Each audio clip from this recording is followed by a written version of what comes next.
साचे दरबार की जय। आया हमें चामुंडा माता पहुंची जिया रात्रि अब वो आराम से दिया धर्मशाला में हो जाता अतारे नहीं धोइन फ्रेश थईन चा पानी पीधी हमने दा अवाज माता ની જોત જગાડવા જાશું અને દા હારા 11 વાગે મેચીને હારશું બાકી બધા ઠીક ઠાક શાંતિ બહુ આનંદ થી મિલી જુલી કરી રહી રહ્યા અમારા भी ફલાણી એક સિનિયર છે બધો હાથી લાવ્યો હાથી લઈ જઈયો देवी हाथ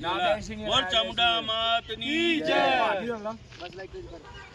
એ પહાડની બધી ફોન બનાવી તારા ચા બનાવો કે જય કરો પડાયો પાછો ભલે ભલે બધાની ભલે નાખી દો ખાલી અને ટાળ બહુ લાગી રહી અહીં बोल बोल साचे दरबार की जय। बर्फ से बनाए तू बनाए फोटो खींच ना फोटो भी खींची दे एक बे फिल्म खींच चेहरे बर्फ से मई करे बहुत बढ़िया कही આનો નજારો જોવા લાયક છે મંદિર સામે આલા ચેરે પહાડ છે अलाय कर आयु खींच कारू मंदिर मूवी बनाने बम घूमी फिरी मूवी थोड़ी मंदिर જય બાલા શોટ રાખ तू सूर्य मंदिर से कर